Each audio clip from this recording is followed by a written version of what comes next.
Assalamualaikum warahmatullahi wabarakatuh. Saya Fitri Nurfita Ramadhani dari Fakultas Humaniora jurusan Sastra Inggris akan menjelaskan resume 6 materi dari kegiatan PBAK hari pertama dan kedua.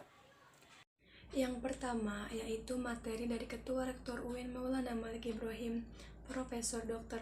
Haji M. Zainuddin MA dengan judul materi Visi Misi UIN Maulana Malik Ibrahim.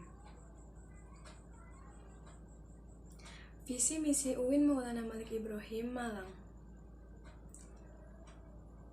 Visi terwujudnya pendidikan tinggi integratif dalam memadukan sains dan Islam yang bereputasi internasional. Misi mencetak sarjana yang berkarakter ulul albab, menghasilkan sains, teknologi, seni yang relevan dan berdaya saing tinggi. Pendidikan Islam Negeri Maulana Malik Ibrahim Malang diformat dalam bentuk integrasi antara pendidikan tinggi dengan pendidikan pesantren. Seluruh mahasiswa tahun pertama dan kedua wajib bertempat tinggal di Ma'had. Kebijakan mutu. 1. Meningkatkan kepuasan customer melalui peningkatan mutu pelayanan administrasi akademik dan non-akademik. 2. Meningkatkan kinerja organisasi melalui penetapan kebijakan strategis yang relevan dengan kebutuhan organisasi dan perbaikan kualitas proses pelayanan administrasi. 3. Menumbuhkan nilai dan budaya organisasi untuk meningkatkan kualitas SDM yang berkontribusi langsung pada peningkatan kinerja lembaga.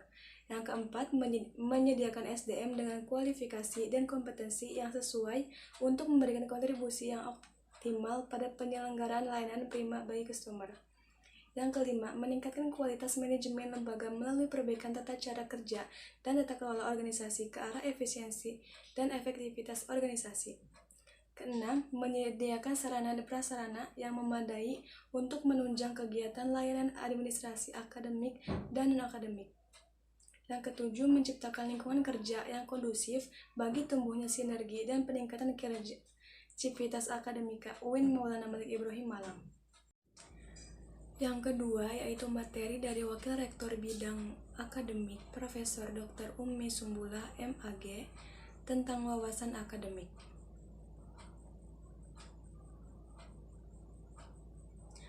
UIN Maulana Malik Ibrahim memiliki 7 fakultas, di antaranya yaitu Fakultas Tarbiyah, Fakultas Ilmu Keguruan.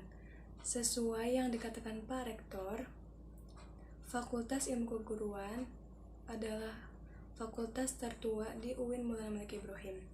Kemudian ada Fakultas Syariah, Fakultas Ekonomi, Fakultas Psikologi, Fakultas Saintek dan Teknologi, Fakultas Humaniora, dan Fakultas Kedokteran dan ilmu-ilmu kesehatan lainnya.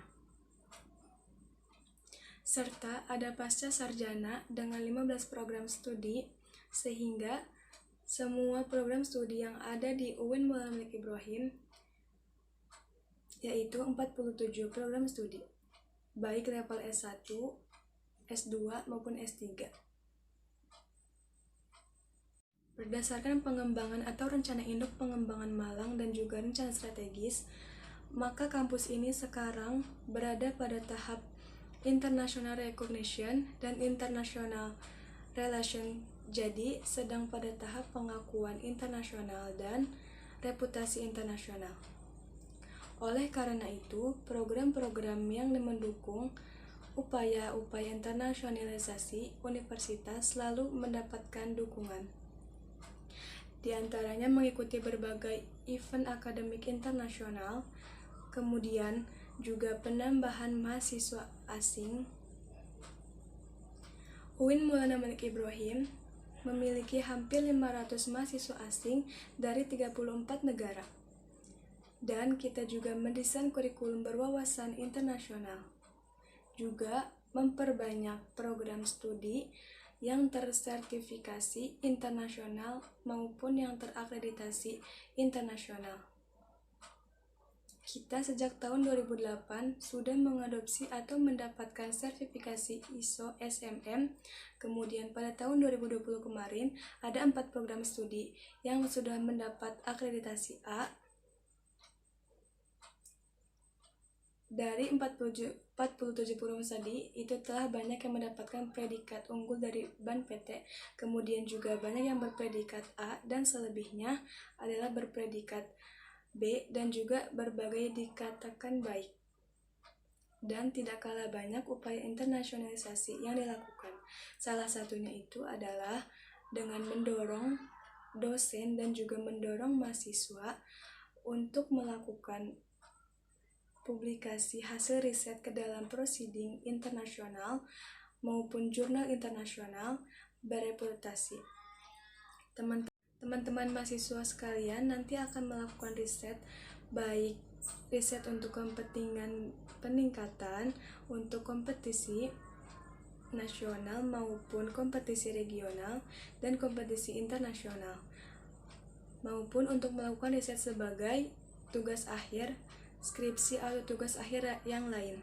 Maka kita wajibkan mahasiswa untuk melewati publikasi karya-karya mereka, baik itu pada jurnal nasional, kemudian jurnal internasional, sehingga semua karya mahasiswa itu bisa menambah visibility UIN Malang sehingga bisa meningkatkan peringkat universitas baik di versi World University Ranking maupun Education dan juga lembaga-lembaga pemeringkat nasional lainnya. UIN Maulana Malik Ibrahim Malang memiliki kelebihan yaitu dalam penyelenggaraan pendidikan, yaitu menyelenggarakan pendidikan tinggi yang integratif di dalam memadukan sains dan Islam. UIN Maulana Malik Ibrahim Malang juga ada integrasi kelembagaan, jadi ada integrasi keilmuan dan ada integrasi kelembagaan. Integrasi keilmuan itu adalah dalam memadukan antara sains dan Islam, kemudian secara kelembagaan itu memadukan pendidikan tinggi dan pendidikan pesantren untuk membentuk karakter mahasiswa. Oleh karena itu, di kampus kita ada Ma'had Al-Jami'ah sebagai pusat pengembangan karakter ulul albab. Khususnya, 2 pilar dari 4 pilar ulul albab, yaitu pendalaman spiritual dan keagungan akhlak, kemudian keluasan ilmu dan kematangan profesional. 4 pilar yang harus dimiliki oleh mahasiswa diantaranya dibentuk melalui pendidikan di Ma'had. Lalu kita punya pengembangan bahasa asing, baik itu untuk pengembangan bahasa Arab, pengembangan bahasa Inggris, bahasa Mandarin, dan bahasa lain-lainnya. Yang ketiga, kita ada rumah tahfiz Al-Quran dan HTQ. Yang keempat, kita punya rumah moderasi beragama. Rumah moderasi beragama yang akan mendidik Anda semuanya menjadi generasi dan mahasiswa yang unggul, moderat, toleran, dan menjunjung tinggi prinsip nilai-nilai keragaman. Memiliki jati diri keislaman yang kuat, memiliki komitmen kebangsaan yang kokoh, cinta negara, cinta budaya, dan cinta keragaman yang menjadi aset dan kekayaan bangsa Indonesia, serta mampu menempatkan diri di tengah atau pada posisi yang moderat. Posisi di tengah-tengah di antara pergulatan antara ideologi radikalisme di kanan dan ideologi di kiri. Kemudian UIN Malang memiliki perpustakaan. Perpustakaan kita memiliki koleksi ribuan e-book jurnal di proceeding baik yang nasional maupun internasional yang bisa diakses oleh seluruh mahasiswa UIN Maulana Malik Ibrahim. Baik untuk pembelajaran mata kuliah, kemudian menulis artikel ilmiah untuk riset-riset maupun menulis tugas akhir dan lain-lain. Berikutnya adalah persoalan akademik atau pada bidang akademik. Mulai Anda masuk ada proses pembelajaran atau proses pendidikan dan pengajaran yang biasanya berlangsung sampai 8 semester. Itu minimal, kemudian kurang lebih ada 150 sampai 100 SKS yang harus diselesaikan, kemudian penelitian. baik itu skripsi, tugas akhir, maupun riset-riset yang lain. Kemudian juga pengabdian masyarakat, baik itu PKL. PKL itu praktek kerja lapangan di lembaga profesi. Kemudian juga ada KKM, kuliah kerja mahasiswa, yaitu pengabdian kepada masyarakat. Ada ujian komprehensif, ada ujian skripsi, yudisium, hingga wisuda. Itu semuanya ada kegiatan-kegiatan akademiknya. Akan sangat jarang saudara jalani selama Anda kuliah di UIN Maulana Malik Ibrahim Malang, sehingga nanti Anda menyandang gelar sarjana. Karena itu, kita telah menyiapkan kurikulum yang sesuai dengan kompetensi masing-masing program studi. Nantinya di setiap program studi akan diadakan mata kuliah pengembangan kepribadian, yaitu meliputi mata kuliah dasar, kemudian mata kuliah keislaman, mata kuliah bahasa, dan juga mata kuliah filsafat. Kemudian ada mata kuliah fakultas. Mata kuliah fakultas itu adalah yang membedakan antara fakultas satu dengan fakultas yang lain. Materi selanjutnya di hari kedua PBAK yaitu lingkup kerja ketua Dewan Eksekutif Mahasiswa. Dewan Eksekutif Mahasiswa adalah organisasi intrakampus yang merupakan lembaga eksekutif mahasiswa di lingkungan universitas. Dewan Eksekutif Mahasiswa memiliki turunan yaitu Himpunan Mahasiswa atau yang lebih dikenal dengan HIMA, baik dari jurusan maupun fakultas.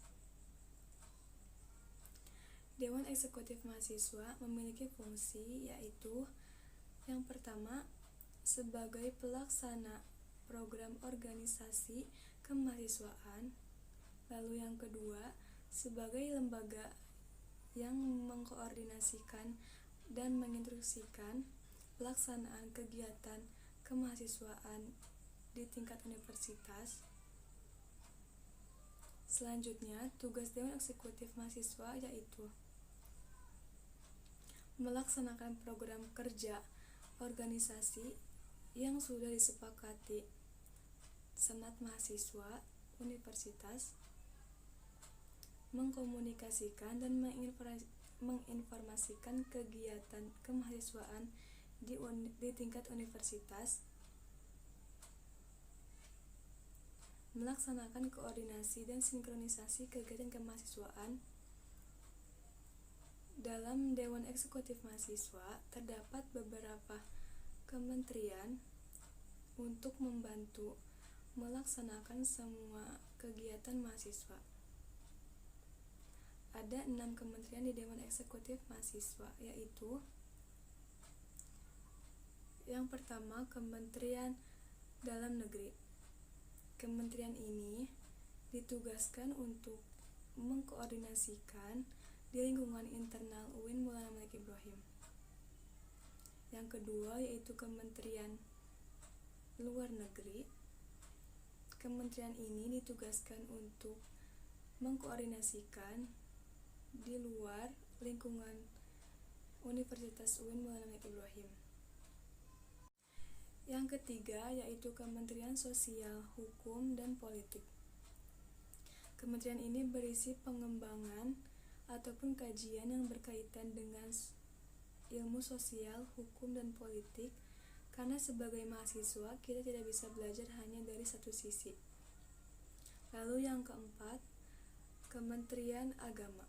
Kementerian Agama ini merupakan upaya Dewan Eksekutif Mahasiswa dalam berkolaborasi sebagai kampus yang ulul albab. Di sini ada integrasi keilmuan, integrasi antara ilmu agama dan sains. Yang kelima yaitu Kementerian Pengembangan dan Kreativitas, dan yang keenam yaitu Kementerian Komunikasi dan Informasi.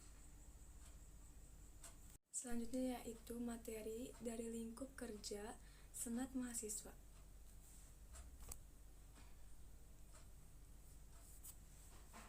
Senat Mahasiswa adalah organisasi mahasiswa UIN Maulana Malik Ibrahim Malang yang berperan sebagai lembaga legislatif yang mengkoordinasi DEMA, UKM, dan HMJ. Visi SEMA adalah terwujudnya Senat Mahasiswa Universitas sebagai lembaga legislatif transformatif, kolaboratif, progresif, berdasarkan asas kebersamaan dan kekeluargaan, serta menjunjung tinggi profesionalitas. Fungsi SEMA yaitu pertama, sebagai advokasi, yang kedua sebagai legislasi, lalu yang ketiga sebagai pengawasan, dan keempat sebagai penganggaran. Lalu selanjutnya yaitu tugas SEMA. Yang pertama adalah mengawasi dan mengontrol Dewan Eksekutif Mahasiswa. Yang kedua, memberikan persetujuan setiap kegiatan yang akan dilaksanakan oleh Dewan Eksekutif Mahasiswa. Yang ketiga, memberikan pengesahan setiap laporan pertanggungjawaban setelah selesai agenda tersebut. Yang keempat, yaitu memfasilitasi aspirasi mahasiswa UIN Malang dan menyalurkannya kepada pihak-pihak yang bersangkutan. Yang kelima, yaitu mengawasi setiap kebijakan dan keputusan yang diambil oleh Dewan Eksekutif Mahasiswa. Lalu yang keenam, merancang dan menetapkan peraturan organisasi UIN Malang, dan yang ketujuh adalah mengesahkan peraturan Dewan Eksekutif Mahasiswa. Senat Mahasiswa terdiri dari Ketua Umum, Sekretaris Jenderal, Bendahara, Ketua Komisi, anggota komisi, dan staf ahli. Beberapa komisi yang ada di Senat Mahasiswa yaitu Komisi A, Komisi Advokasi, dan Komisi B, Komisi Organisasi dan Kemahasiswaan, Komisi C, Administrasi dan Keuangan, Komisi D, Informasi dan Komunikasi.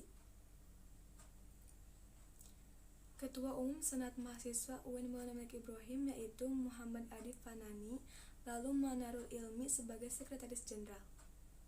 Dampak COVID-19 di sektor ekonomi yaitu pertama, melemahnya daya beli.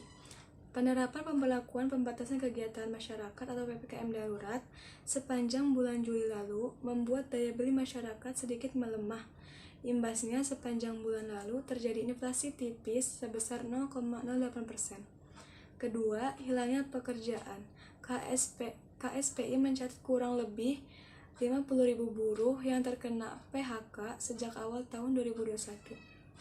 Berbagai paket stimulus yang dikeluarkan pemerintah dan kebijakan lainnya untuk memacu pertumbuhan ekonomi terus diupayakan dalam mengembalikan keadaan ekonomi nasional seperti sedia kala. Berdasarkan perkiraan di tahun 2021, ekonomi Indonesia akan kembali tumbuh pada angka 5,3%. Pemerintah mengeluarkan kebijakan di sektor pendidikan seperti bantuan kuota data internet. Total anggaran 6,8 triliun untuk 26,8 juta siswa, mahasiswa, guru, dan dosen tahun 2021 dan 35,6 juta siswa, mahasiswa, guru, dan dosen tahun 2020. Lalu yang kedua, bantuan subsidi upah. Total anggaran 3,7 triliun untuk 20.000 pendidik dan tenaga kependidikan non-PNS serta 48.000 pelaku seni budaya. Yang ketiga yaitu bantuan uang kuliah tunggal atau UKT, total anggaran 2 triliun untuk 419.000 mahasiswa PTN dan PTS yang terdampak COVID-19. Lalu yang keempat yaitu rumah sakit, total anggaran 405 miliar untuk peningkatan kapasitas 30 rumah sakit pendidikan. Dan Fakultas Kedokteran PTN dan PTS fasilitas APS dan alat deteksi COVID-19 dengan PCR. Lalu akan ada bantuan lanjutan pada bulan September, Oktober, dan November 2021. Kemendikbudristek akan menyalurkan 2,3 triliun untuk lanjutan bantuan kuota data internet bagi 26,8 juta siswa, mahasiswa, dan dosen. Dan akan menyalurkan 745 miliar untuk lanjutan bantuan uang kuliah tunggal bagi mahasiswa yang terdampak COVID-19. Besaran bantuan yaitu untuk peserta didik PAUD 7 GB per bulan, peserta didik jenjang pendidikan dasar dan menengah 10 GB per bulan, dan untuk mahasiswa dan dosen yaitu 15 GB per bulan.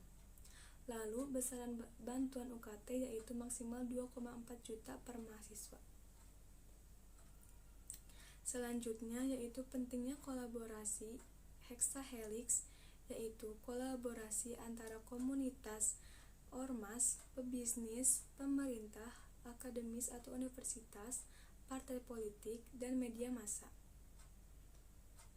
Kolaborasi hexahelix ini tidak hanya model di masa pandemi, akan tetapi menjadi model kolaborasi masa depan yang mampu menaikkan kelas sektor ekonomi, pendidikan, dan sektor lainnya di Indonesia.